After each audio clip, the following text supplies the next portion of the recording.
honor estar aquí. Gracias por la invitación. Un placer muy grande. Mi nombre es Yokoi Kenji Díaz. Soy hijo de padre japonés, muy tradicional, que siempre habló muy poco. Y si hablábamos era en japonés. Mi madre es colombiana, latina, habla hasta por los codos. Y crecí viéndolos en un convenio de mi padre solo habla japonés con ella y ella solo le responde en español. Ellos entienden mutuamente el idioma opuesto. Ya no se dan cuenta de esto, pero la consecuencia es que somos 4 hermanos que crecimos escuchando 2 idiomas y sintiendo una empatía profunda por 2 culturas muy distintas, muy diferentes. Soy casado hace 23 años. Tenemos 2 hijos. Kenji David tiene ya 22 años, nuestro hijo mayor. El menor tiene 16, Keigo Daniel. El mayor nació en Japón, el menor en Colombia. Soy trabajador social. Me dedico hace muchísimos años a analizar patrones de comportamiento en nuestra sociedad para entender un poco el porqué de cosas muy positivas como la disciplina del japonés y sus éxitos, algunas muy negativas como el porqué del suicidio en un país como Japón, de cosas muy positivas como el porqué de tanta alegría y esa capacidad de improvisar del latinoamericano, el porqué de la violencia en Latinoamérica y patrones de la pobreza que son difíciles de combatir. Debo decirlo para iniciar, no soy coach, no soy un líder, ¿cómo llama?, motivacional, positivista o algo así. Y no tengo la culpa de lo que a veces acontece en redes. Quiero decir, no sé cómo explicarlo. A veces me llegan, por ejemplo, frases interesantes, muy motivacionales, de Yokoi Kenji, con una foto de Yokoi Kenji que yo nunca dije. Y las veo y digo, wow, pero yo no. Pero pues son buenas, así que me las aprendo ya que son mías, ¿no? y porque se viralizan a veces.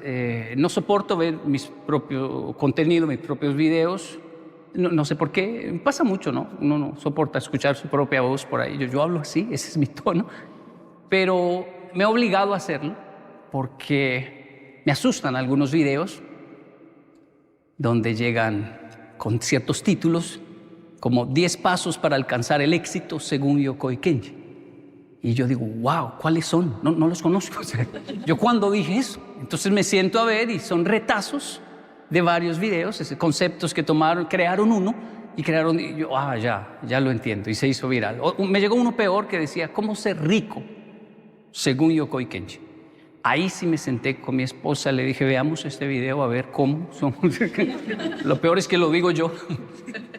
Soy trabajador social, así que estaba haciendo un trabajo social y alguien me dijo, hey, hay varios Yokoi Kenji por ahí, porque como usted no tiene redes, nacieron varios Yokoi Kenji por su contenido que otros están filmando. Yo, pero no entendía, fui a ver y encontré varios Yokoi Kenji. Les escribí. O sea, hablé conmigo mismo varias veces. Fue raro realmente hablar con personas. Hey, ¿qué está haciendo, loco?, les decía yo. ¿No? ¿Qué hace? Sí, hijo mío, ¿qué quieres?, me dice. No, ¿cuál hijo mío? Yo soy Yokoi Kenji. Y me respondían, ¿y yo cómo sé que tú sí eres Yokoi Kenji? No, pues yo por lo menos sé que tú no eres. Devuélveme el nombre.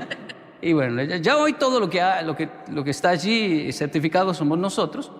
Y siempre acostumbro enseñar un poquito de japonés antes de toda intervención. Dicen en Latinoamérica, para romper el hielo. No sé si quieren aprender. Sí. Una de las mejores técnicas para aprender japonés es no pensar en español. Eso, solo disfrutarlo como si fuésemos niños. Tal vez por eso le va muy bien a los niños aprendiendo otro idioma. Con todo respeto, como si fuésemos niños, con todo respeto, nariz en japonés se dice hana. Por favor, haga así conmigo. Hana. Excelente. Mimi. Una vez más. Hana. Mimi. Kuchi. Eso es fácil por lo de kuchi kuchi, ¿verdad? Otra vez, por favor. Mimi. Kuchi. Hana. Me. Ojo se dice me. Y la última, atama. Atama. Hana. Me. Kuchi. Mimi. vi que aprendieron. Por favor, tóquese Mimi. Muy bien, excelente. Por favor, tóquese Cuchi. Ese es fácil. Por favor, tóquese Hana. Muy bien, no, iban bien. Estaban bien, estaban bien. Por favor, tóquese Me. Ahora sí, Atama. Solo hay una forma de verificar si realmente lo aprendimos o no. ¿Qué le parece? De pronto sea prematuro, pero es que lo veo haciéndolos muy bien. Yo me toco la parte del rostro y usted lo pronuncia en japonés. De pronto funciona. Intentemos.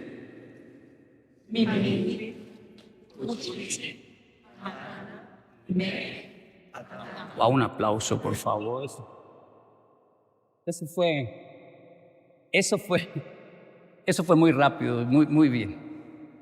Hola Yokoi, mi nombre es Franz y me ha parecido muy interesante por un lado la mezcla cultural que tienes, por un lado la japonesa, por otro lado la colombiana, y me pregunto esa combinación de culturas que ha representado para ti y si podrías un poco hacer una valoración de cada una de ellas, qué es lo que sacas y aprendes de cada una de ellas también. Sí, bueno, al día de hoy ha representado para mí, para mi familia en general, un desafío muy grande de búsqueda de equilibrio entre especialmente dos cosas muy fundamentales de estas culturas tan diferentes. Una es la estridente disciplina del japonés, que le ha generado tantos éxitos, y esa capacidad que tiene el latino. Es envidiable esto. El latino tiene una capacidad enorme de funcionar muy bien en el caos. Es casi que adicto al caos, porque en el caos le va muy bien. En el caos se requiere improvisar, no tener miedo, pararse muy fuerte. Y como parece ser que desde la infancia estas comunidades, nuestra gente, digo yo, tuvo que enfrentar cosas muy complejas, una época muy violenta, incluso de los padres a los hijos, amenazas no solamente de guerrillas o algo así, no, amenazas de si llegas tarde, te mato a golpes. Y el latino llegaba tarde. Eso le dio una elasticidad al cerebro del latino, que él no lo sabe, pero cuando sale, cuando va a Japón o está en Europa, reacciona de una manera e improvisa que asombra realmente. ¿Cómo pueden ser tan buenos en el caos? La zona de confort del latino es el caos. Pero cuando no hay caos, el latino se estresa. Cuando hay que cumplir un método, cuando hay que llegar puntual, cuando solo hay que hacer caso, cuando dice, hey, nadie te va a matar, no, solo tienes que hacer esto, así. El latino comienza de pronto a picarle todo, a decir, pero ¿quién me va a amenazar para que yo haga las cosas bien? Esto, por supuesto, es inconsciente, ¿no? Pero es envidiable la capacidad que tiene el latino de no ahogarse en un vaso de agua, aunque tiene una tendencia a quejarse mucho cuando está en un mar. El japonés, por otro lado, tiene algo que yo envidio también mucho, que es su sentido de tribu. Los japoneses, lo resumo en una corta historia. Llego con mis hijos a Japón, veo dos niños jugando en la escalera eléctrica, dos japonesitos, miro a mis hijos y les digo, miren lo que voy a hacer. Niños, pongan cuidado. Keigo y David, pongan cuidado. Y miro a los niños japoneses y les digo, abunai, abunai, eso es peligroso, no pueden hacer eso. Y los niños japoneses automáticamente, así en la escalera, llegan al final de la escalera eléctrica. El menor está asustado y sale corriendo ante mi voz, pero el mayor sabe lo que tiene que hacer. Me mira, dice, sumimasen, perdón, y se va. Mis hijos quedaron asombrados. ¿Cómo es posible que le hagan caso, papá? ¿Los conocen? No los conozco. ¿Y por qué le hacen caso? Porque soy un adulto. ¿Cómo así? No entiendo. ¿Y por qué? Porque en Japón cualquier niño puede ser regañado por cualquier adulto porque son todos nuestros hijos. Es más, yo debo darles una bronca. ¿Cómo se dice aquí? Regañar, dar una bronca, ¿verdad? Porque o si no, soy un adulto irresponsable. Si veo a un niño haciendo algo indebido y no le llamo la atención, no estoy cumpliendo un sentido común de Japón. Así que lo regaño. ¿Y qué le dijo? Me pidió perdón y se fue. Y mis hijos dijeron, ¡wow! ¿Cómo es posible? Y yo estaba muy feliz que mis hijos, que crecieron en Latinoamérica, que son colombianos, aunque el mayor nació en Japón, pero son colombianos, vieran este ejemplo. Miren. Y yo dije, con esto aprenden una lección importante, y lo único que aprendieron fue a decirme, papá, mire eso, regañe eso, dale una bronca a eso también. Papá, mire eso lo que está haciendo, papá. ¿Y por qué le hacen caso? Y yo le dije, ¿por qué me hacen caso los niños japoneses? Porque los únicos niños que en este país no me harían caso son ustedes, que sí son mis hijos. Porque son latinos y vamos, están acostumbrados al caos. Me dio una bronca, pero a la tercera le hago caso, voy al límite, lo llevo a papá al límite y me devuelvo. Y sé manejar muy bien ese límite. Pero en Japón tienen esta capacidad del sentido de tribu. Un vecino me dio una bronca, un regaño muy fuerte, y yo lo acusé con mi papá. Y mi padre salió y le dio gracias. Y me dijo, él es su papá. Y yo, ¿el vecino es mi papá? Cuando yo no estoy, él es su papá. Y la señora del frente y el maestro y todos tienen autoridad porque son nuestros hijos. Ese sentido de tribu de los japoneses que se conecta con no lanzar un papel al suelo, con dejar el baño público limpio para el siguiente. Este sentido de tribu es envidiable. Ahora, los dos en extremo generan patologías fuertes también, y consecuencias a veces nefastas como el suicidio o el homicidio. Y por eso la búsqueda del equilibrio es como mi conclusión, Frank, ante esas dos culturas. Hola Yokoi, soy Jesús. Te he escuchado en alguna charla hablar sobre los conceptos de Ikigai y Shimei. Y me gustaría que explicara su significado y nos diera algún ejemplo. Muchas gracias. Gracias, Jesús. Sí. Ikigai y Shimei. Bueno, Shimei es propósito de vida, lo que vine a hacer a este mundo, y habla de hacer. Y una de las conclusiones del Shimei más importante es que tiene que ver con el ser humano, con servicio al prójimo. En el proceso, uno en el Shimei a veces dice, no me interesa el ser humano, me interesan las tortugas, quiero salvar tortugas.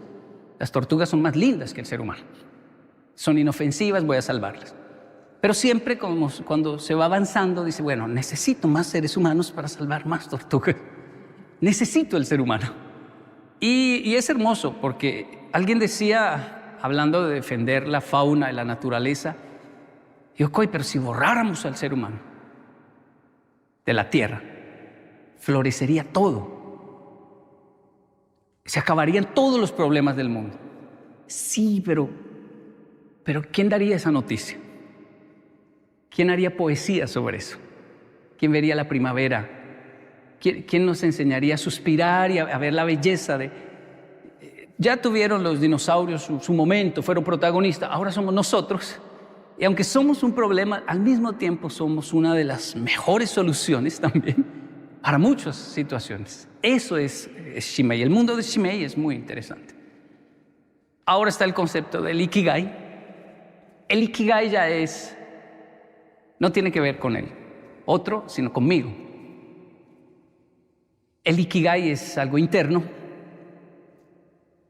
Un ejemplo sencillo es que si yo tengo un Shimei definido, un propósito de vida definido, se puede truncar si acontece un accidente, si caigo preso por alguna razón y entonces ya no puedo ir a salvar las tortugas, o se puede truncar un propósito si pierdo mis manos, entonces debo cambiar a otro. Pero el Ikigai no se trunca por nada. Si caigo preso, allí florece también el Ikigai. Si pierdo mis manos, florece aún más. El Ikigai es algo que viene adentro, es de adentro. Y por eso una de las traducciones es sentido de vida. Yo, cuando hablo de Ikigai o Shimei, digo, están en japonés, ¿no? Pero no significa que sean japoneses. Es como el quinto sabor, ¿no? El umami. Le pusieron umami, pero no se lo inventaron los japoneses. Solo colocaron este término, gustó, así se bautizó, pero el Ikigai y el Shimei es igual, está en todo lugar. Crecí con un abuelo colombiano, un paisa, es decir, de esa zona donde tiene un acento muy peculiar, y hombres de negocios. Entonces él siempre hablaba mucho y decía una frase fascinante, mi abuelo. Todos en la familia, cuando hablamos del abuelo, podemos repetir la frase del abuelo. Él decía, acento colombiano, no hermano, eso, a ese precio que yo le estoy dando, eso es un regalo. Es más, lléveselo, mijo, y si no le gustó, no me lo paga. Hágale, lléveselo. Y así vendían las cosas. Es decir, llévesela, que yo estoy seguro que le va a gustar. Si no, no me lo paga. Esa seguridad, por supuesto, generaba estrés en mi abuela. Decía, lo van a robar. Nadie va... No, pero él tenía una seguridad y vendía. Y era un hombre, un comerciante, distinto a mi padre japonés, un hombre de empresa. Mi abuelo era un comerciante. Y él cae en cama por cáncer. Yo viajo de Japón con 16 años a visitar al abuelo en su lecho, donde ya le habían dicho en el hospital, llévenlo a la casa para que muera, parta con sus familiares. Y yo fui a Colombia a mis 16 a ver al abuelo. Y la abuela me contó, ¿cómo le parece la que me hizo Jaime Gómez, mi abuelo? ¿Qué hizo, abuelita? Me dijo, pláncheme todas las camisas y los pantalones y cuélguemelos ahí al frente, por favor. Quiero verlos. Dijo. Entonces le planchamos todas las camisas y los pantalones. Todos los días venían muchas personas a visitarlo, porque él influyó en muchos, así que me decían eran 5, a veces 10 personas diario tocaba recibir, porque el abuelo lo conocía mucha gente, y todos venían a desearle que se mejorara, y se veía la tristeza en las personas, a ver a aquel hombre tan fuerte, postrado en una cama, pero él algo les decía, y todos se llevaban una camisa, un pantalón, y mi abuela se acercó a la puerta y escuchó la frase. Eso es un regalo. Y a ese precio que le estoy dando, no, es un regalo, hermano. Lléveselo. Vendió todas sus camisas, sus pantalones. Y mi abuela le dijo, qué vergüenza, Kenji, yo sentí una vergüenza. Nunca hemos estado tan mal en la familia como para tener que vender la ropa. Y el abuelo, ¿por qué hizo eso? Porque él es así. Él dijo, ya no voy a usar esto, ya no me paro de aquí, yo ya me voy a ir. Y esas camisas me las puse una vez nomás, unas son de Noruega, de Japón, me las envió. Los hijos por el mundo le enviaban camisas, su gusto. Y él las vendió todas, dejó su mesa de noche llena de dinero. Llena de dinero, porque su Ikigai era vender. Y no lo hacía por dinero, es que una persona que tiene Ikigai no puede dejar de hacer su Ikigai. Entonces son esas personas que uno les pregunta, pero le pagan igual, ¿por qué llega más temprano?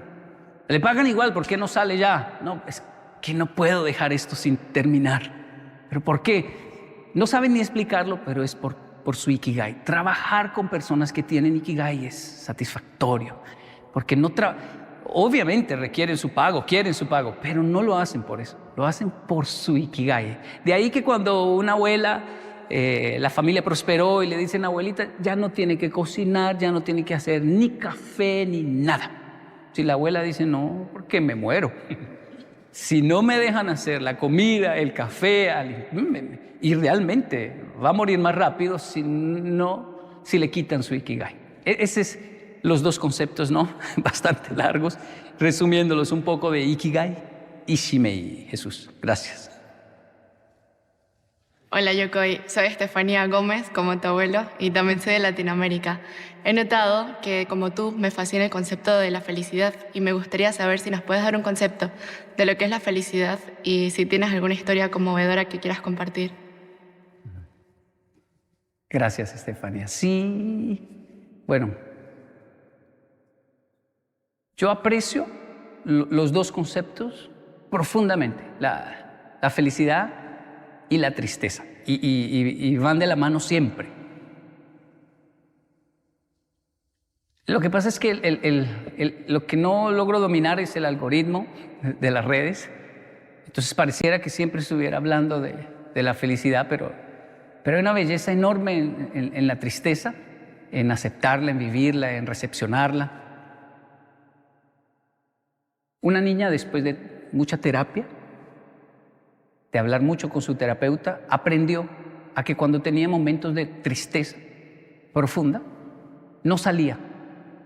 Porque antes lo que hacía era salir de fiesta, salir de rumba, buscar a alguien que la sacara de ese entorno.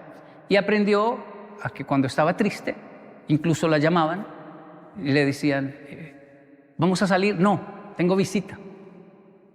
¿Tiene visita? ¿De quién? No, una amiga. La amiga tristeza me visita. Y en terapia entendí que debo recibirla, atenderla.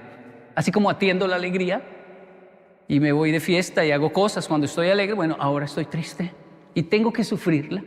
Porque si la evado y me voy de fiesta y obligo mi cerebro a ser feliz y le doy solo dopamina, la tristeza cada vez va a llegar con más fuerza y va a ser muy peligroso. Así que lo mejor es recibirla y despacharla. Dicho esto, yo entré en una profunda tristeza en Japón,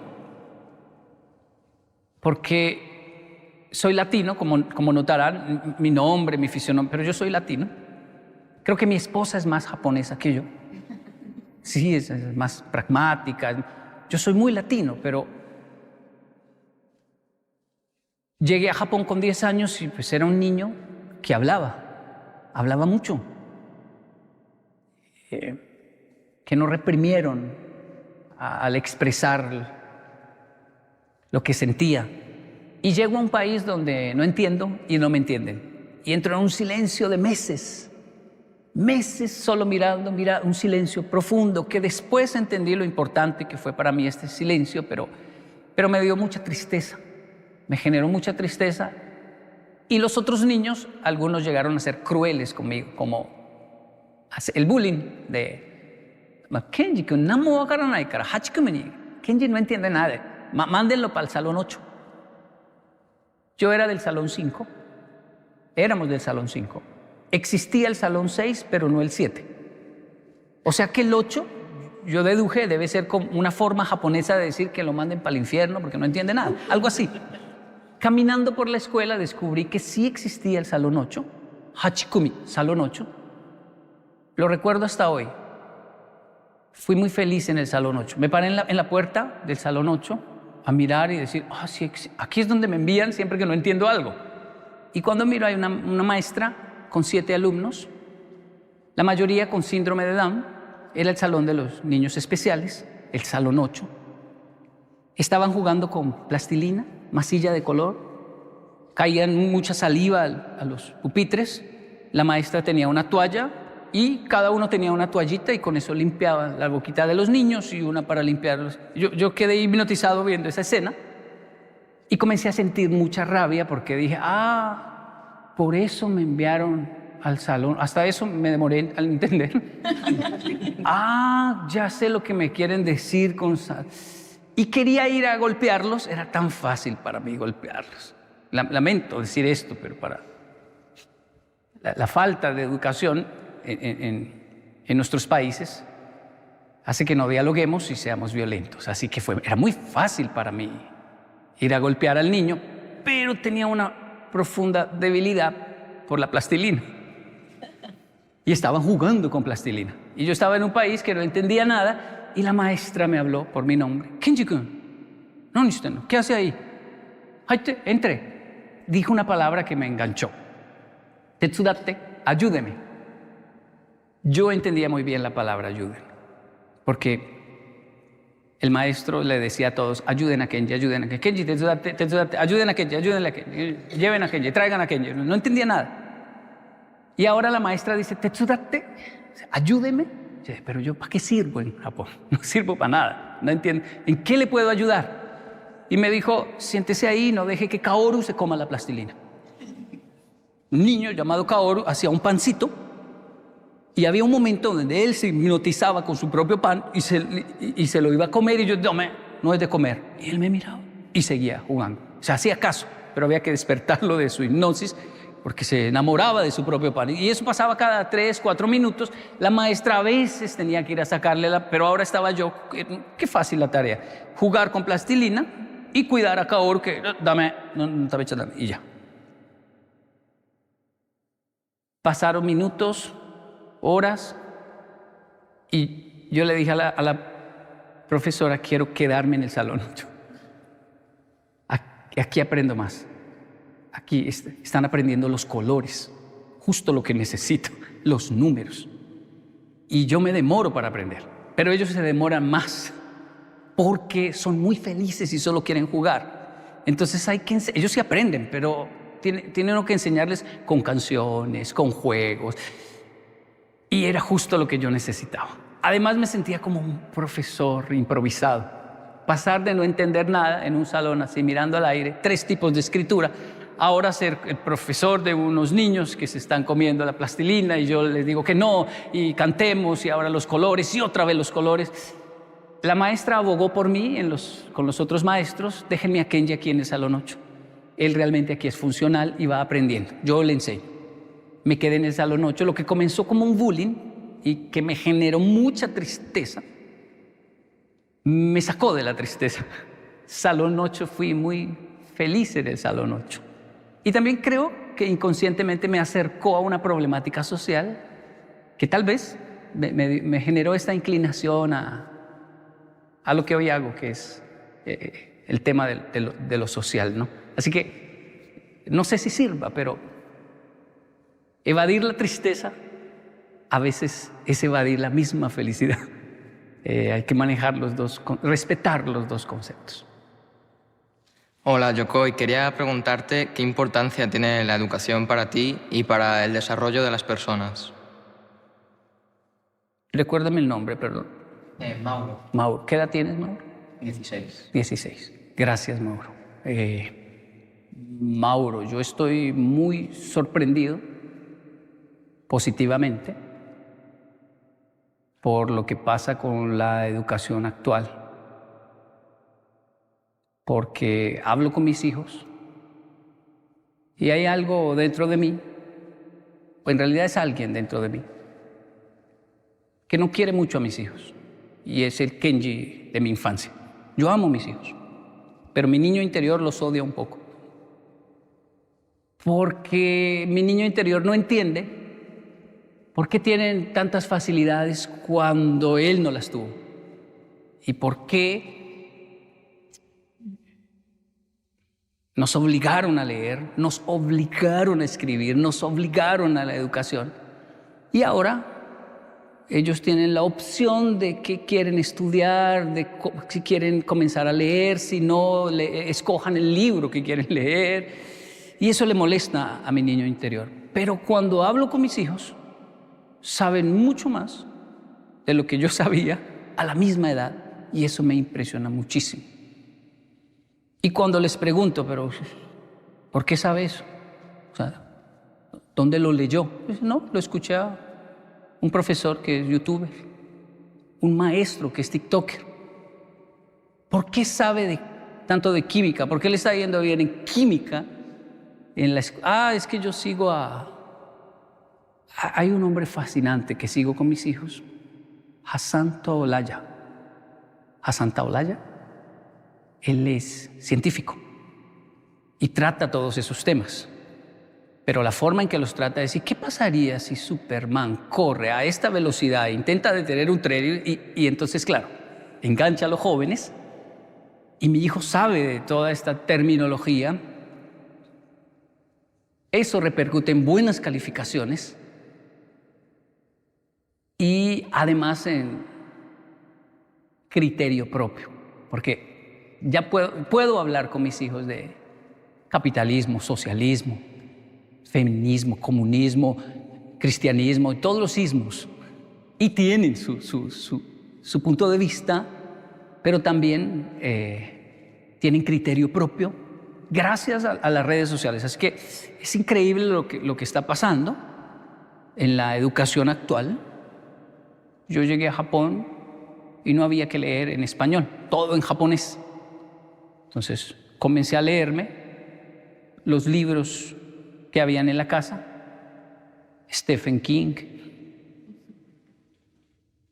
Me leí Isabel Allende. Si hubiese crecido en Colombia no los leo, pero era lo único que mamá tenía.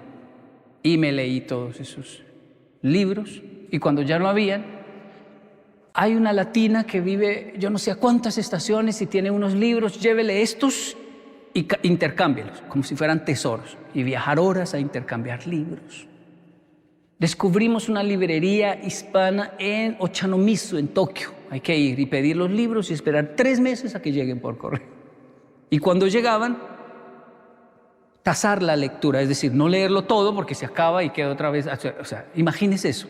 Voy a leer solo un capítulo en el tren, en unos días leo el otro y lo releo y le saco conclusiones que ni el autor se imagina por el hambre que yo tenía de lectura en Japón. Entonces, creo que son 2 escenarios increíbles que demuestran que el ser humano con mucha hambre crece, pero también cuando hay tantas opciones, ¿no? También es fascinante. Así que es una generación que me impresiona mucho y me gusta hacia dónde va la educación, me gusta mucho.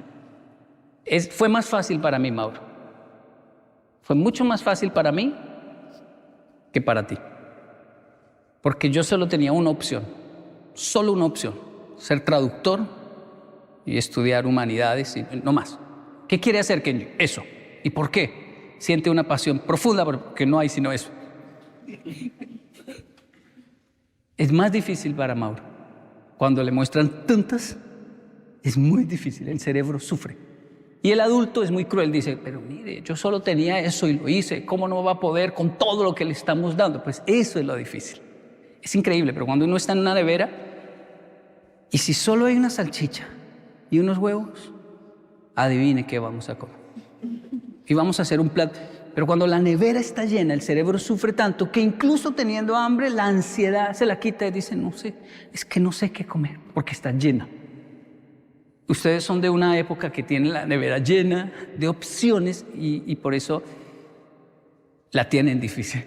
Mis hijos, Mauro, la tienen muy difícil y no piense que es anormal o es desagradecido por no saber ni qué estudiar. Es normal, es muy difícil esta época, pero bueno, es lo que hay. Tiene también su parte fascinante, como lo dije al principio. Hay maestros que nos marcan de por vida. Es una vocación maravillosa. Pero primero la maestra del Salón 8. Luego estaba el profesor de inglés.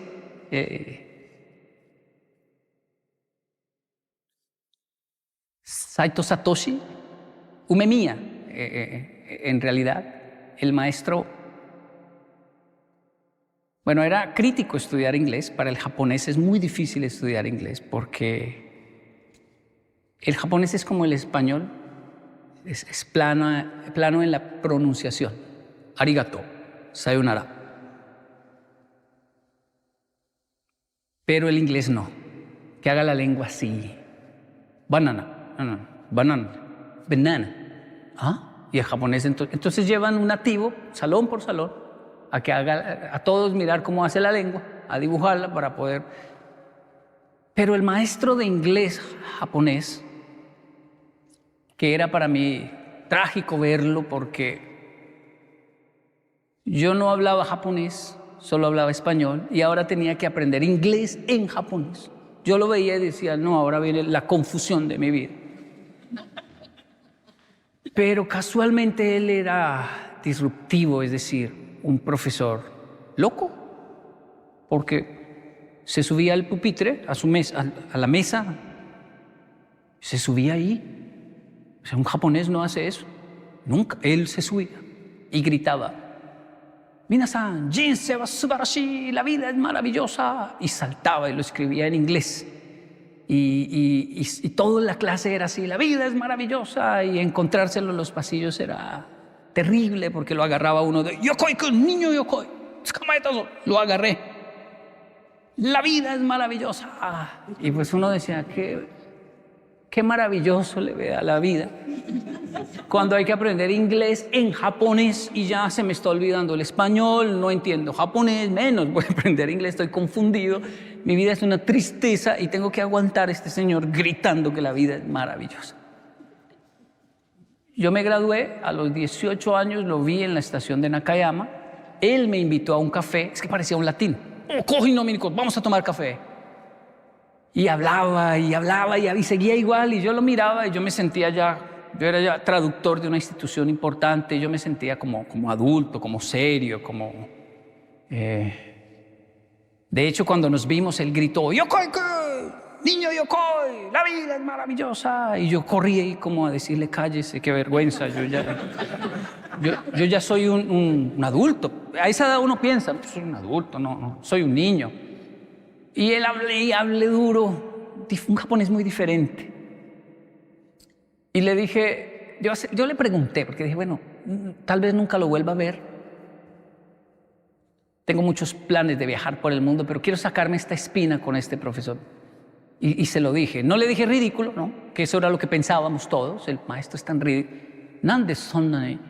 Maestro, ¿usted por qué era tan dinámico? Le dije, tan alegre. Los japoneses no son así. Los otros profesores también lo veían raro. Y usted sigue así. Y él, mezclando el café, me dijo, Himitsu nande, es un secreto. Pero como no eres más mi alumno, te lo voy a contar. Mi esposa, profesora también. Nos conocimos en una convención de maestros. Nuestra pasión, enseñar. No quisimos tener hijos porque teníamos muchos todos los días atendiendo. Pero ella cayó en cama con leucemia. Yo prometí quedarme con ella hasta el final, arrodillado, incluso irme con ella. Y un japonés cuando dice eso es kamikazes, harakiri, es honor samurái, me muero por la causa. Y esta causa no es una guerra, es mi esposa, es el amor, me muero con ella. Pero ella no le permitió ni siquiera que se quedara arrodillado con ella. Le dijo, si me amas de verdad, tienes que ir a enseñar, porque yo no puedo, estoy en una cama. Y mi única felicidad en este momento es saber que mi esposo está yendo a enseñarle a los niños. Así que dame el honor de partir de esta vida sabiendo que estás enseñando. Y él le dijo, no puedo. ¿Cómo te voy a dejar aquí? No puedo. Si me amas, lo puedes hacer, Saito. Y entonces él se levantaba, se limpiaba las lágrimas y le decía, le voy a probar que la amo. Y se iba a la escuela. Llegaba, me contó él, a la escuela, ahí a la entrada donde todos llegábamos, tomaba aire, se limpiaba sus lágrimas y decía, Chieco, te pruebo que te amo. Y entraba a enseñar. Y cumplía la consigna de la esposa, porque le dio consigna. Sonríele a los niños y diles que la vida es maravillosa, que la disfruten. Y por eso hacía eso. Obviamente, cuando él me cuenta eso, yo no lo puedo ya ni mirar. Yo lo había juzgado de ridículo. Yo estaba así, viendo mis lagrimones caer, y él diciéndome, no llore, Ken.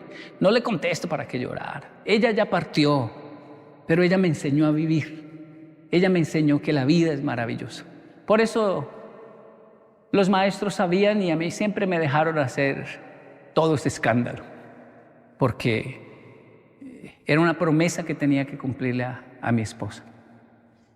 Yo le pedí perdón al maestro ahí, le dije, Gomen Nasai, perdón maestro, yo pensé que usted era un ridículo, un tonto, usted es un héroe.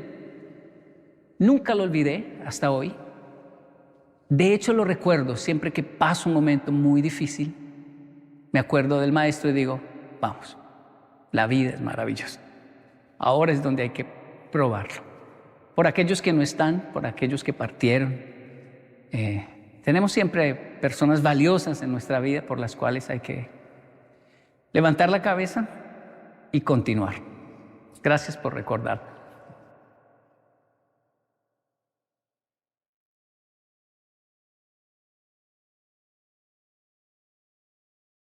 Hola, Sensei Yokoi. Mi nombre es Andrés. También, al igual que tú, soy colombiano. También Gómez, soy paisa. Y bueno, siempre ha sido un sueño para mí haberte visto cara a cara como lo estoy ahora en este momento. Lo he cumplido hoy. Estoy muy nervioso, aparte de que veo muchos tus videos. Intento enseñar a mi hijo de la manera que tú enseñas a los tuyos. Y mi pregunta era sobre el tema de la resiliencia, de qué estrategias personales has tenido tú para afrontarlo y para entenderlo, y alguna historia tuya propia que nos puedas el día de hoy pues explicar, que te haya marcado la vida y cosas así. Gracias, qué excelente pregunta. Sí, es una palabra que aprendimos a pronunciar en nuestro mundo hispanohablante, en castellano, resiliencia, y que adquirió una connotación más importante en la pandemia, ¿no? La resiliencia. Pero el concepto siempre lo ha manejado el ser humano, y es esa capacidad de recuperarse, ¿no? Ante la crisis. Esta es la cuarta vez que visito España. Puntualmente voy a Figueras. Tengo un proyecto allí porque allí está el Triángulo de Dalí. Y es por algo de resiliencia, es decir, los japoneses, al ver mi comportamiento, lo primero que hicieron fue enviarme al psicólogo. Y yo les decía, ¿pero por qué me envían al psicólogo si los otros niños japoneses también golpean? También se agarran a golpes. ¿Por qué solo a mí? Por las respuestas. ¿Cuáles respuestas? Cuando le preguntamos a un niño japonés por qué golpeó, los japoneses bajan la cabeza, lloran, dicen perdón, no sé qué me pasó, no debía hacerlo. Pero cuando le preguntan a Kenji por qué golpeó, usted levanta la cabeza y dice, se lo ganó, él se lo ganó. Él se la buscó y está muy feliz. Y claro, yo venía de una cultura donde los adultos lo miraban a uno, ¿qué le pasó en la jeta, en la boca? ¿Por qué tiene la jeta reventada? ¿Por qué tienes la boca golpeada? Peleé en la escuela. ¿Se puso a pelear en la escuela? Y en Colombia hacían, ¿y cómo quedó el otro? ¿El otro? Sí, no, peor. Bueno. Eso es lo que le preocupaba a los adultos. No estamos criando bobos. Qué bueno que le dio. Entonces se acabó. O sea, imagínense, crecer así. Me llevan a Japón, porque yo estoy orgulloso de agarrarme a golpes con todo el mundo. Va para el psicólogo. Y el maestro comienza a tratarme. La terapia, hasta el día de hoy yo voy a terapia, es muy importante para mí. Es esencial para mí la terapia. Creo que los países más desarrollados, yo los reconozco no por sus edificios y carreteras, sino por el desarrollo cognitivo de sus ciudadanos. Si se normaliza la terapia, uno dice, estoy en un país desarrollado donde las personas hablan de sus patologías tranquilamente y dices, como cuando dicen, hoy ya se normalizó decir, soy intolerante a la lactosa, esa leche es lactosada o no. Así también debe, poco a poco, el ser humano ir desarrollando el normalizar las patologías y decir, hey, yo tengo estos problemas, estos niveles, me altero, soy muy sensible a las emociones. Entonces ya los amigos saben, él grita así, pero o no lo expongamos a ciertas situaciones. Porque es sensible a las emociones, o el otro no lo es, no es que nos odie, es que él se ríe así, de poquito, y ahí está feliz. Entonces Japón es así, y yo aprecio la terapia por eso. Pero cuando el maestro, el psicólogo me dijo, ¿dónde soy Kotoshi? ¿Por qué hizo eso? Porque habían cosas que yo hacía que realmente no tenían sentido, adicto al caos. De eso que está todo muy bien, me estoy portando bien, todos me están elogiando, y hay una voz dentro de mí que dice, no puede ser, hay que romper algo, güey. O sea, la vida no, qué miedo, algo malo va a pasar, y yo no voy a esperar que pase, voy a romper algo, voy a generar, y generaba caos. ¿Y por qué soy así? Y después, si me sentía muy mal ante el psicólogo, llorando, también lloraba mucho. ¿Pero por qué cree que es así? Y mi conclusión, tal vez muy occidental, latina, no sé, casi, yo creo que estoy loco, maestro. Eso decimos, ¿no? Yo creo que estoy loco. Y el maestro dijo, hay un loco que yo admiro mucho y respeto mucho y que ha logrado darle equilibrio a su locura y tiene un talento increíble. Y se llama Dalí.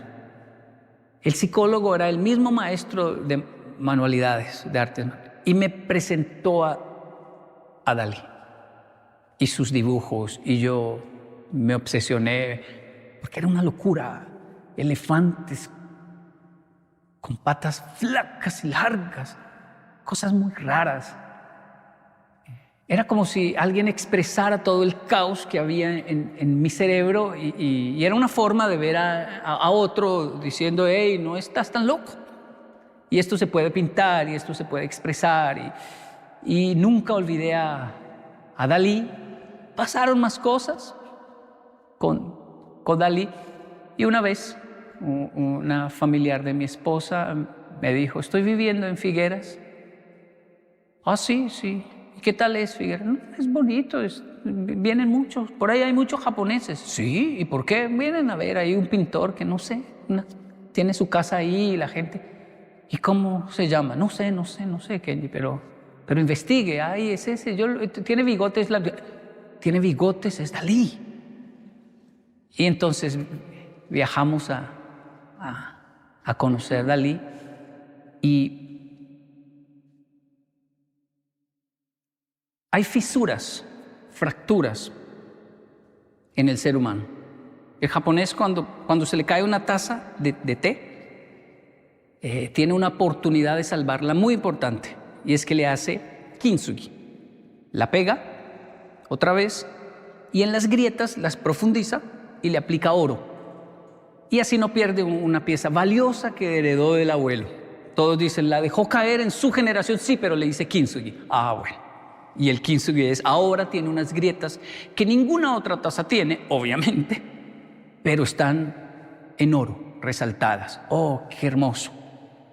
Esto no puede ser a propósito, tiene que ser involuntario y en una taza de tanto valor.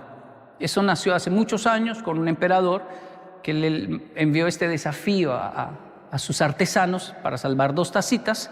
Y uno de ellos dijo, resaltemos las grietas, las llenamos de oro y la vida es así. No, mi señor, no se puede quitar lo que pasó negativo, pero podemos resaltarlo con oro.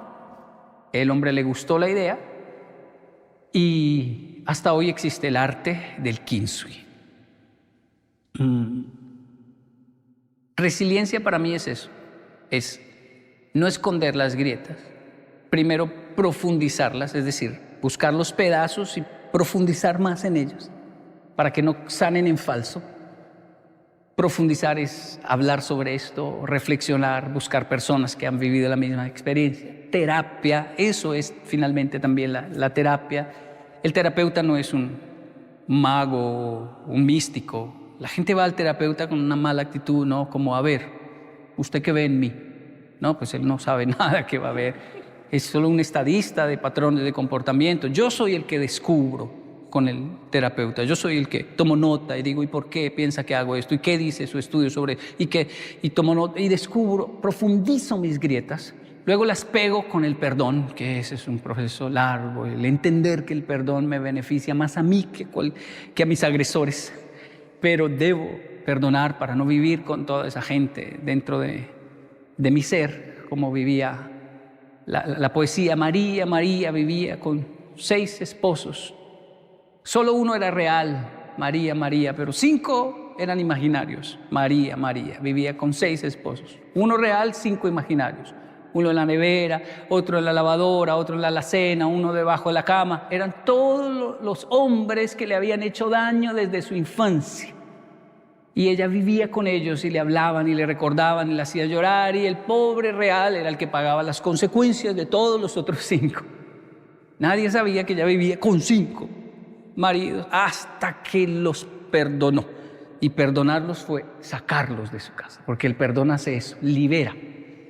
y pudo entonces tener su vida con su esposo real. Porque si no se vive, si no se perdona, uno duerme con todas esas personas. Y obviamente esto aplica a hombres, mujeres, no tiene género el tema del perdón. Pero eso es resiliencia.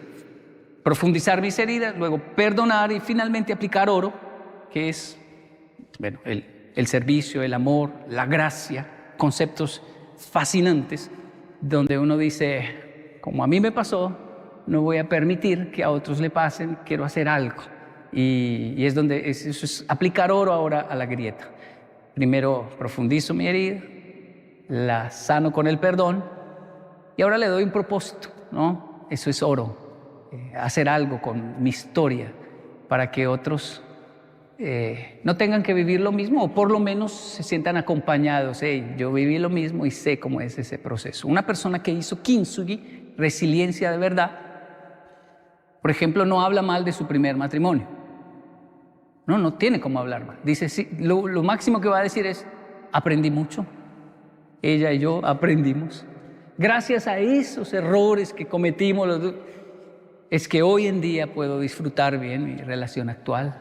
Pero no habla mal del pasado porque hizo kintsugi, lo resaltó con oro y está incluso agradecido con todo ese proceso.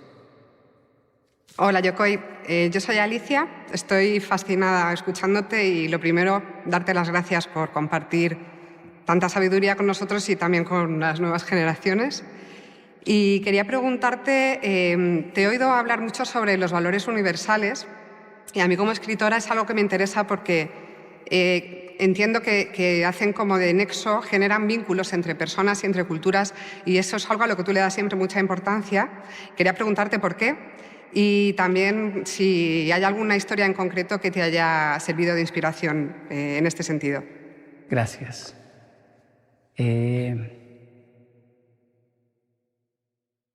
Es que son diferentes, ¿no? Los japoneses y los colombianos. Son muy diferentes. Su fisionomía.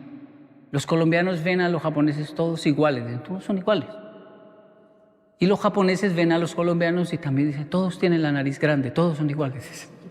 Todos tienen los ojos grandes. Al principio ese choque genera un choque cultural, le llaman, y adversidad. Uno dice, son muy distintos. Y conforme uno investiga, uno dice, no puede ser. Es la misma gallina en Japón y la misma gallina en Colombia, pero la gallina en Colombia hace kikiriki, ¿cierto? ¿O no? ¿Aquí cómo hacen en España? Kikiriki.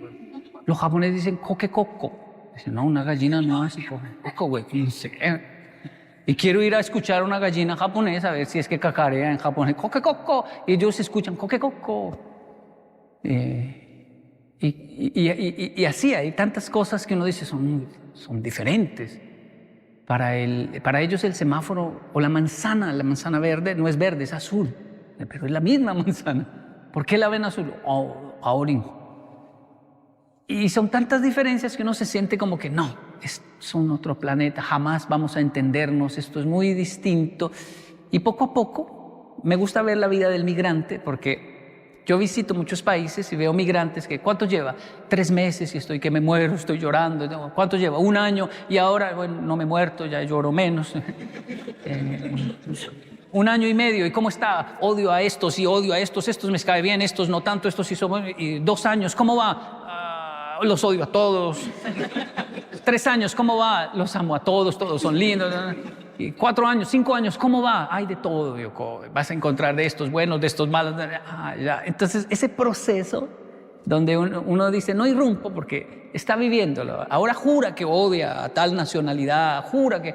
Pero en unos años los vamos a ver y se van a dar cuenta que van a llegar al punto donde todos somos universales e iguales. Ningen, eso traduce humanidad. Y ahí nos damos cuenta. ¿Cómo son las japoneses?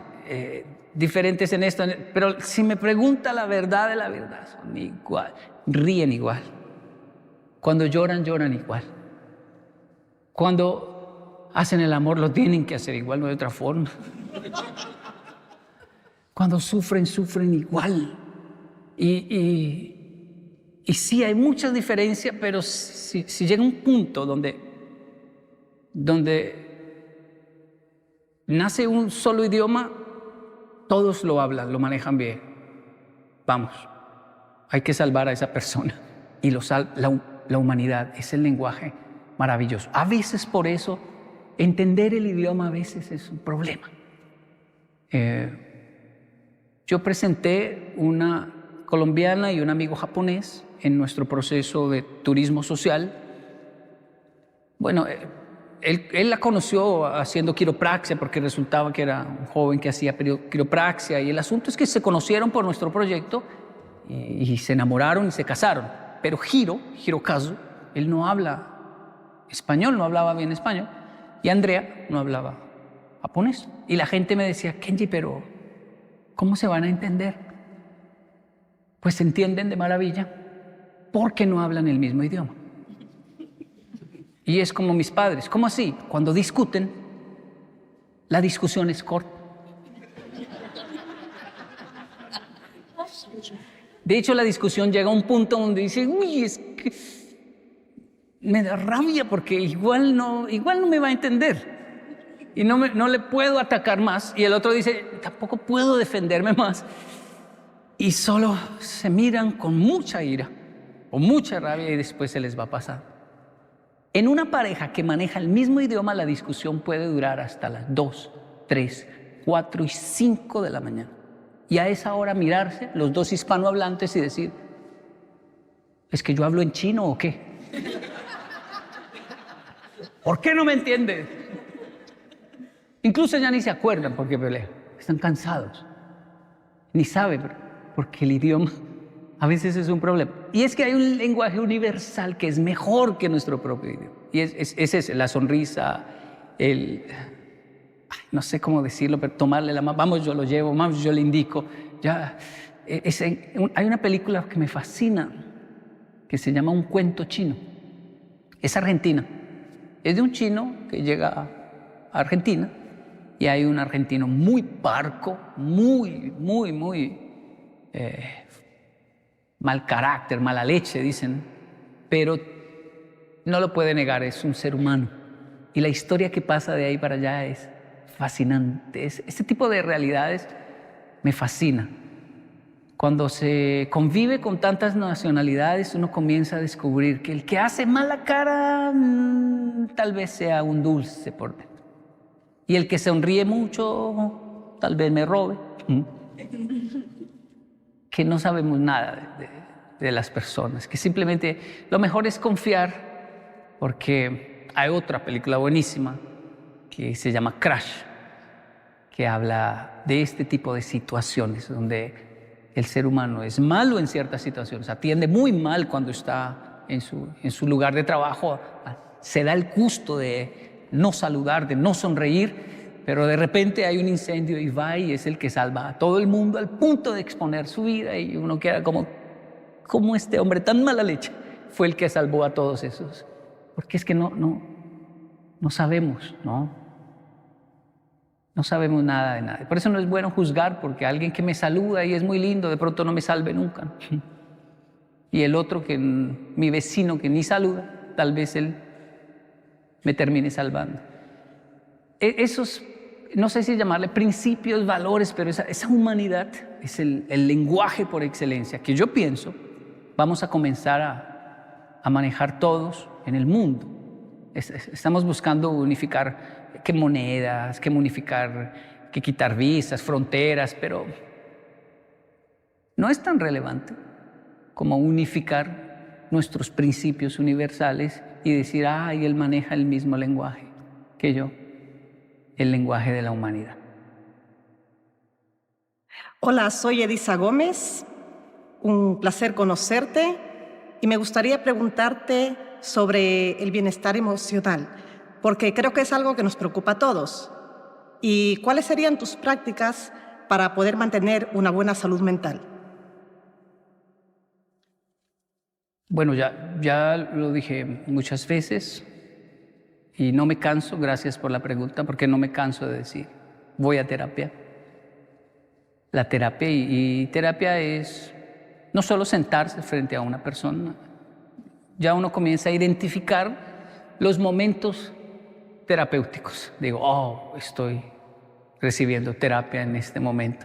Mi cerebro quiere huir de aquí, pero en realidad quiere huir porque él vive en la zona de confort y yo necesito estar aquí. Lo identifico y digo, sigo aquí con estas personas que me están haciendo sufrir, pero en realidad es porque es terapia. Están dando el equilibrio a mi locura y lo necesito. Entonces la terapia, nunca imaginé que un terapeuta tan importante para mí fuera mi mascota, mi perro. Ya lo habían dicho, ¿no? En los escritos, la naturaleza, ya lo habían dicho, es nuestro contacto con la naturaleza. Y por eso los entrenan y son algunos de servicio, ¿no? El mío es de apoyo emocional y realmente lo es, porque me centra muchísimo. Mis hijos ya están grandes, se cuidan solos y ellos ahora me cuidan. Pero tengo como un niño ahí que me dice, hey, cálmate porque debemos ir a hacer chichi, a hacer popó, porque me debes sacar, Y es increíble lo terapéutico que es este contacto. Hace poco leí de una cárcel que le permitió a los presos el privilegio, por buen comportamiento, de tener un gato. Y conforme mejoraban su comportamiento, les daban premios para sus gatos, como juguetes, mejor comida, camas. Y ellos en esta cárcel comenzaron a comportarse de maravilla, porque ellos sentían, yo soy un animal, un monstruo fuerte, que no merezco que me den nada y puedo solo. Pero este gato es inofensivo, él no merece, y por él soy tan fuerte como para portarme bien, porque mi gato quiere un ratón de peluche y se lo voy a lograr, dijo él. Y lo lograron, o sea, es decir, mejoraron el comportamiento de personas con muchos conflictos por unos gatos que les permitieron entrar a la cárcel. Y bueno, ya ahora hay historias y testimonios y creo que hacia allá va la humanidad. Ya no lo habían dicho, ¿no? El desarrollo de una sociedad se va a notar en el comportamiento de ellos hacia sus animales, ¿no? Parece una locura porque también hay algo de hey, pero son perros, los tratan como niños, como humanos. Está también el extremo, ¿no? Que no hay que idolatrar tampoco las mascotas al punto de que las hacen sufrir por idolatrarlas. Es decir, abusamos ahora en otro sentido de estos animalitos, de la naturaleza, ¿no? Así que esas son algunas de mis prácticas. E ir a Japón, porque últimamente ando muy reconocido en países hispanohablantes. Entonces no hay país de Sudamérica que yo vaya y no me digan yokoi. Y eso deshumaniza bastante, me genera crisis, y entonces me escapo a Japón, y en Japón soy uno más de 120 millones de japoneses. Todos nos parecemos, no sé cuál soy yo. No, mentira. Hola Yokoi, soy Nora, encantada de saludarte. Me está encantando conocer tu filosofía de vida y el optimismo que nos trasladas, ¿no? En ese sentido, me gustaría saber cómo consigues lograr ese optimismo incluso en situaciones complicadas y qué nos podrías decir a nosotros para al menos intentarlo. Y aprovechando que estoy preguntando también si nos puedes poner algún ejemplo que ilustre, aunque nos has contado ya muchos y que ilustran optimismo también y resiliencia, etcétera, en este caso que te centres en el optimismo, ¿no? Gracias, Nora. No, me gustaría decir que tengo algunas técnicas o que es un método o algo así, pero creo que nací así en el sentido de que es un problema, de hecho, ser tan optimista, pero mi esposa le da bastante equilibrio porque ella es mucho más realista. Entonces yo confío en para mí todo el mundo es lindo, maravilloso. Y no puede ser que nos esté mintiendo y mi esposa, pero primero, espere, cálmese. Soy muy sensible, entonces es algo bueno, pero también algo peligroso. ¿Por qué discutiendo con mi esposa siento un abandono y una traición terrible solo por un gesto o una palabra? ¿Por qué siento No es tan grave el asunto, pero tampoco puedo negar que me duele en el alma y quiero hacer drama.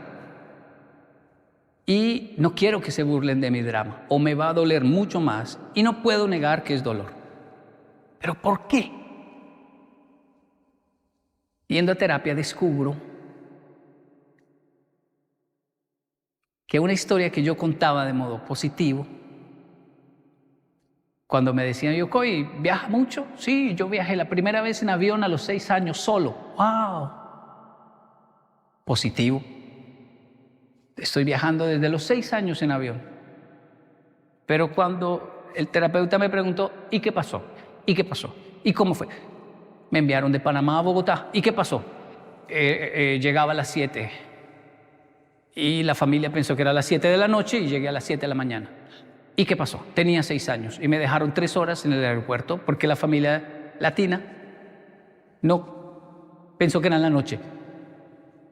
3 horas, Yokoi. ¿Y qué pasó? Me quedé mirando los aviones.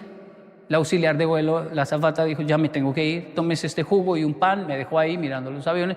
Ahorita deben venir por usted. Llegan los pilotos de la aerolínea. Están fumando porque se podía fumar en esa época, en cualquier lugar. Uno de ellos tuvo la grandiosa idea de pararse a mi lado, sacar un cigarrillo. Y me acuerdo hasta hoy lo que me dijo. Yo estaba viendo los aviones, yo no lo miré y él dijo, no, chino, lo dejaron. Pero todo bien, colombiano, no, todo bien que yo, me dijo, tengo 2 hijos monos, rubios, ojiclaros ellos porque mi esposa es europea y usted va a combinar perfecto en la mitad de ellos 2.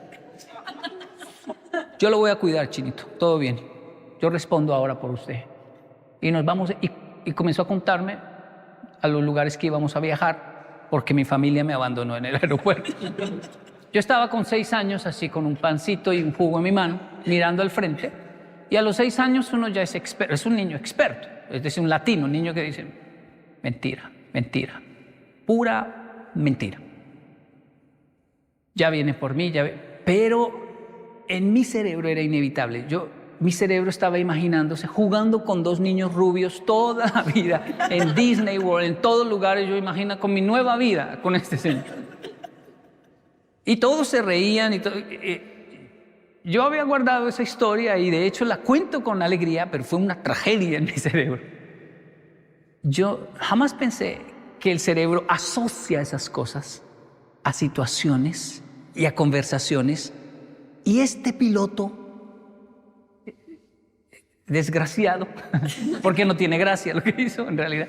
Bueno, sí es gracioso, pero se aparece una y otra vez en mi vida y yo no lo he identificado. Se aparece a decirme, no, chino, lo dejaron.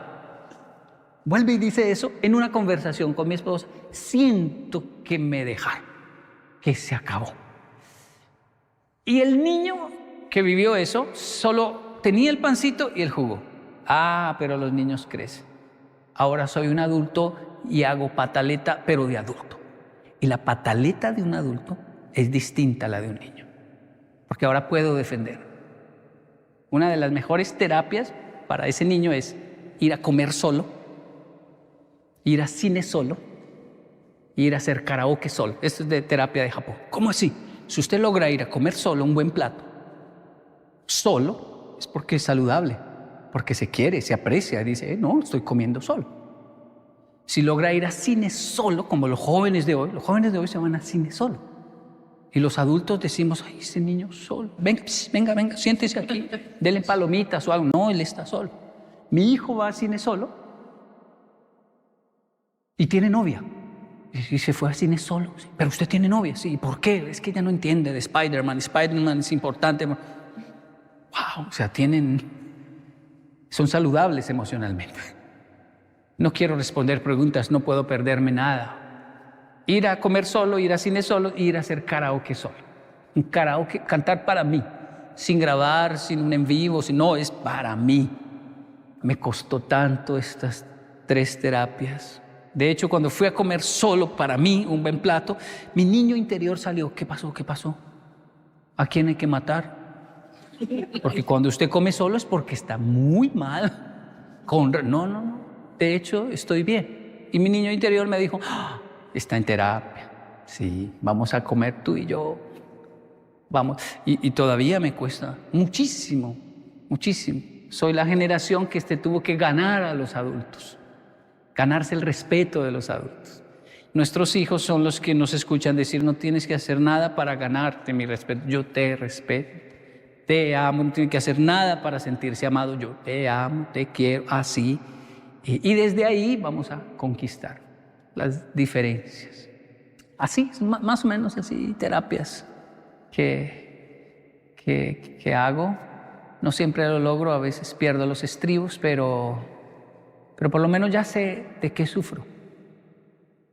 Hola Yokoi, soy Vanessa y tengo una pregunta. ¿Cómo animas a las personas a desarrollar su creatividad y también a buscar soluciones innovadoras para su día a día? Gracias. Qué linda pregunta.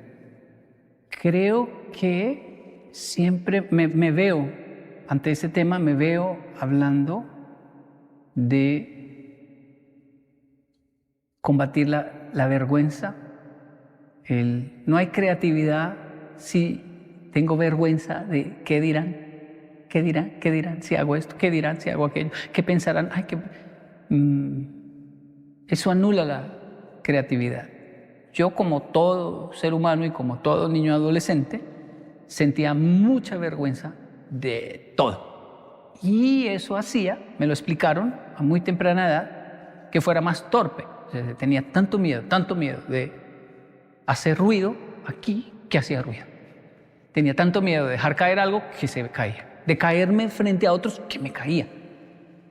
Y un día me cansé de eso y dije, tengo que lograr, y más en Japón, que es silencioso, todos están así en el tren mirando.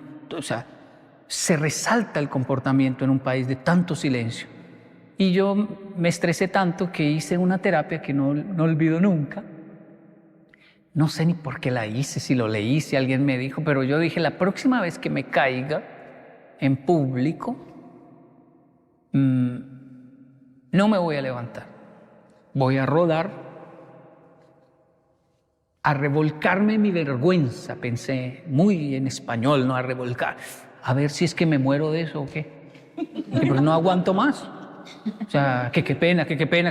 Y si quiero tener éxito en mi vida, tengo que abandonarla porque me traba, me da susto. Así que la próxima vez que me caiga, y lo cumplí. En la estación de Nakayama, me caí. Ya me había caído varias veces y siempre, se me olvidó, pero ese día me acordé, me caí y comencé a rodar. Y rodé unos 10 metros tal vez, es una cosa larguísima. Y me levanté a mirar de frente a las personas que me estuviesen viendo, ¿no? Es increíble, nadie está viendo. No sé por qué tanto miedo si nadie está viendo. Tanta gente y todo. Pero obviamente un niño rodando tanto hizo que unos japoneses se detuvieran a mirar así. Y el viejito de mi estación, de Nakayama, de las verduras, salió así a mirar. Y yo me levanté, miré, dije, estoy bien, te ayudes.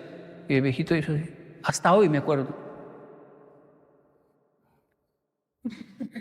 Y otro que me estaba viendo aplaudió y todos como 3 personas me aplaudieron y me fui. Hoy recibo bastantes aplausos, pero ese fue el primero.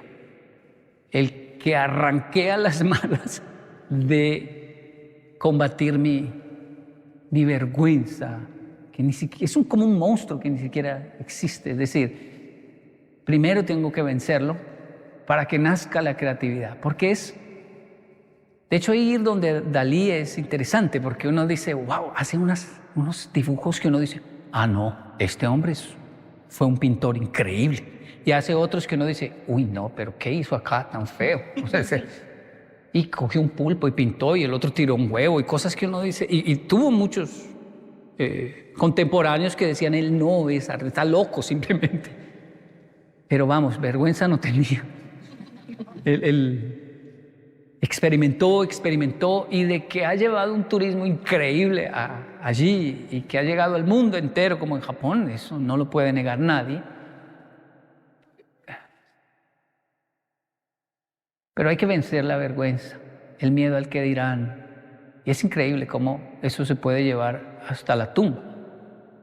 Nos entierran con ese monstruo si no lo vencemos. Hola Yokoi, me llamo Pablo.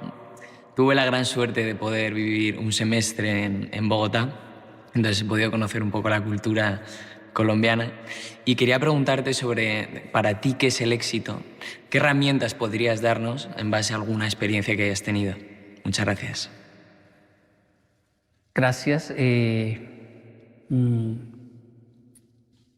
Bueno, esto es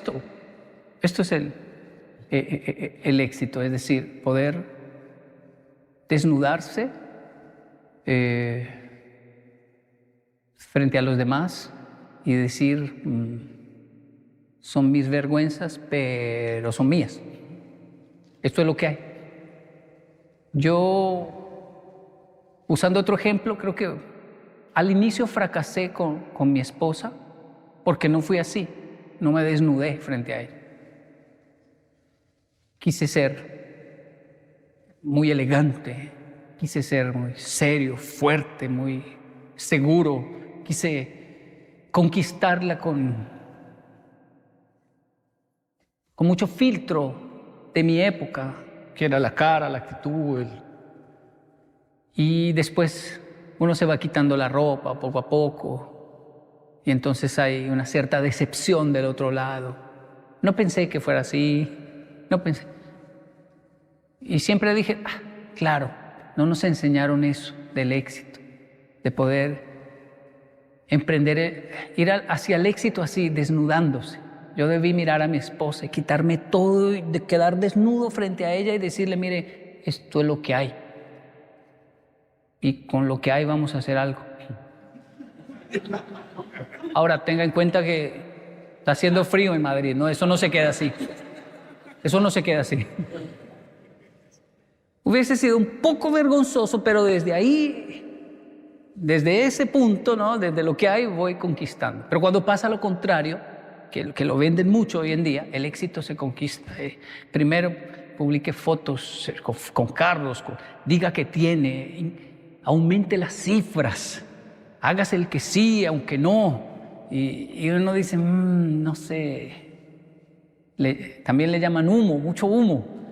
Y en algún momento se va a ver la realidad y lo mejor es comenzar de abajo, sin perder obviamente la dignidad, pero comenzar desde donde estamos, decir esto es lo que hay y con lo que hay que lograrlo. En una época donde hay tantas herramientas para el éxito, donde se habla tanto del éxito, se está perdiendo la autenticidad, ¿no? Lo orgánico, el decir, bueno, pero esto es lo que hay, esta es mi realidad, esta es la verdad y yo me siento feliz y sé que debo mejorar, pero esto es lo que soy y no voy a tapar mis cifras, mi realidad, mis vergüenzas, mi terapia, mi tristeza, mi depresión, mi dolor, mis fracasos, mi primer hogar, los errores que cometí con el primer hijo, que hasta hoy le pido perdón. Eras el conejito de Indias, o sea, no sabía ser papá. No es que esté tratando mejor a tu hermano, ¿no? es que sería terrible volver a repetir el trato tan malo. Entonces él lo entiende. Éxito creo que es eso. Ahora tenemos sed de ver gente auténtica, real. Me gustan los buenos negocios de alimentos, de comidas, ¿no? Y hay algunos que uno llega y dice, ay, qué bueno, bien organizado, limpio, todo muy bien, perfecto. Y uno dice, wow, pero venga, ya está demasiado limpio, demasiado perfecto. Y cuando sirven uno dice, no sé. Hay otros que tal vez no son tan limpios, no están sucios, pero no son tan brillantes. Y uno dice, wow, qué delicioso comer aquí. Le recomiendo este lugar.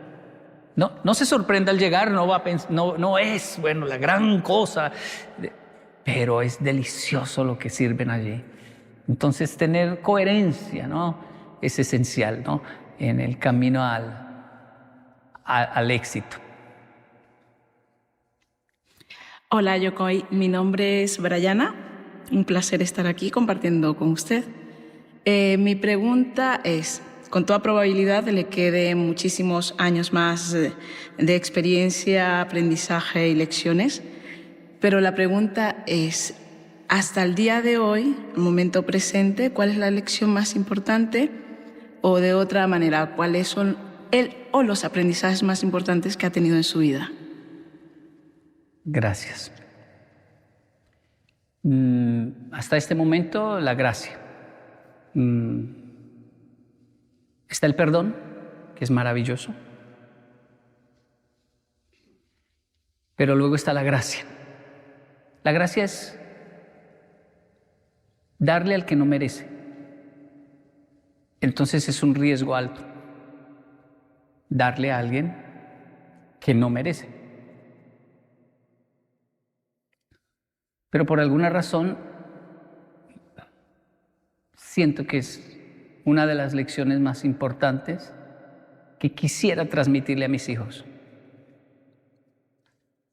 Sepa defender sus derechos, sepa hablar, expresar claro, no confunda a las personas, respete las opiniones de los demás, sepa amar, perdonar, pero sobre todo tenga gracia. Y no sé ni qué decirles a mis hijos para explicarles la gracia. Pero ¿qué es eso, papá? Es darle al que no merece. Pero ¿cómo así? Es que cuando uno le da al que no merece, puede que esa persona se aproveche, porque no lo merece, ni siquiera está pidiendo. Y yo le doy, puede que lo que haga es abusar. Pero hay muchos casos donde la persona recibe un impacto tan fuerte por la gracia que cambia, es decir, no puede volver a ser el mismo. Me trató mal y yo lo traté bien. Me trató mal y yo le sonreí. No puedo, no quiero, pero yo sí puedo por usted y quiero y voy a calmar la situación y voy a abrazarlo. Espere. Ejemplos sencillos es Los Miserables. Un padre deja hospedar a un preso, un fugitivo, ¿no?, un reo fugitivo, lo hospeda, le da comida, lo trata como si fuera un hijo. Las monjitas le dicen, padre, nos va a robar, nos puede matar. No, yo sé lo que hago, y lo trata como un hijo. Y el reo no lo puede creer, tanto afecto, tanto cariño, pero por la noche no aguanta su naturaleza salvaje de su vida y se lleva todo lo de plata, los utensilios, lo mete en una bolsa y se escapa. Lo agarran por allá. Con todo eso, lo traen ante el padre y dicen, este loco dice que usted le regaló esas cosas de plata, este ladrón sinvergüenza. Pero eso no puede ser de él. El padre lo mira y le dice, se te quedaron los candelabros, y le saca otras 2 cosas de plata y se las da. O sea, absurdo. Y las monjas miran al padre y dicen, El ladrón dice, ¿sí ve? No era mentira, él me lo regaló y se escapa. Pero algo pasa en el cerebro de este ladrón que no puede volver a robar. No puede. No puede volver a hacer nada más. No puede. Algo hizo esto absurdo que hizo el padre, este acto de gracia, que el hombre no pudo y comenzó a darle vueltas esto en su mente. Tantas vueltas que comenzó a estudiar, a leer, a mejorar, a entender la vida. Finalmente cambió de vida, se hizo, creo que fue un alcalde, como un alcalde de una ciudad. Pero aquel policía siempre lo buscó y descubrió, él era un reo ausente, yo lo dejé ir y lo comenzó a buscar. Y bueno, Los Miserables está el libro de Víctor Hugo, están las películas, deben verlo, pero esa gracia que transforma, no sé ni cómo explicarlo, no la tengo, ni la rasguño. A veces uno tiene visos y uno dice, pude hacerlo, pero ¿cómo me gustaría que mis hijos la tuvieran? Tienen mucho más que yo y eso es hermoso verlo en los hijos. A veces son más tolerantes, más amables, más... Pero me parece una enseñanza fascinante lo que es la gracia, sin darle una connotación ni política ni religiosa, sino como un rasgo. Si es divino, igual está ahí, al alcance de nuestra humanidad.